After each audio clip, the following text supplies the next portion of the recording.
துபாயை பொறுத்த வரைக்கும் என்னென்னா, உலகத்தில் பலர் வந்து துபாய்க்கு போய் முதலீடு பண்ணுறதுக்கான காரணம் என்னென்னா, இப்போ நம்ம ஊரில் போய் நீங்கள் ஒரு 20,000 பேங்க்கில் போய் சலான் போட்டு கட்டினீங்கன்னா ஒன்றும் சொல்ல மாட்டாங்க.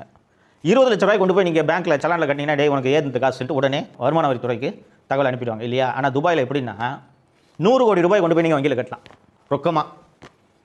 இதனால தான் பல்வேறு முதலீடுகள் துபாயில் செய்யப்படுகின்றன. ஸோ இவங்க என்ன பண்ணுறாங்க, ஹவாலா மூலமாக இந்த 6,100 கோடியை துபாய்க்கு கொண்டு போய்ட்றாங்க. கொண்டு போய் இந்த பணத்தை லூலு மாலு, நோபல் ஸ்டீல்ஸு இவங்ககிட்டலாம் கொடுத்துட்டு இவங்களோட பணத்தையே கொண்டு வந்து அந்த நிறுவனங்கள் இங்கே முதலீடு செய்யும். உதாரணத்துக்கு லூலு மாலை எடுத்துக்கலாம், அந்த முதலீடு வரவே இல்லை. இருந்தாலும் ஒரு உதாரணத்துக்கு சொல்கிறேன், ஒரு 3000 கோடி பணம் சபரிஸ் இங்கேருந்து ஹவாலா மூலமாக துபாய் கொண்டு போயிட்டாரு, ரைட்டா? லூலு மால் அந்த பணத்தை வாங்கிட்டு அவங்க ஒரு 10% எடுத்துக்கிட்டு தமிழ்நாட்டில் லூலு மால்னு ஒரு மாலை கட்டுவாங்க. லூலு மாலை கட்டுறது லூலு நிறுவனமாக இருந்தாலும் அந்த பணம் திமுக குடும்பத்தோட தானே. அப்போ தமிழகத்தில் கட்டப்படக்கூடிய அந்த லூலு மாலிலிருந்து வரக்கூடிய வருமானம் யாருக்கு போகும்? இந்த குடும்பத்துக்கு தானே போகும். இது போல் நீங்கள் போய் இந்த ரெஜிஸ்டர் ஆஃப் கம்பெனிஸில் போய் இப்போ இந்த பதிவுகளில் பார்த்தீர்கள் என்றால் 2021 திமுக ஆட்சி வந்த பிறகு மட்டும் கிட்டத்தட்ட 12 புதிய நிறுவனங்களை சபரீசன் தொடங்கியிருக்கிறார். அவர் பேர்லேயும் அவர் தம்பி பேர்லேயும் தொடங்கியிருக்கிறார்.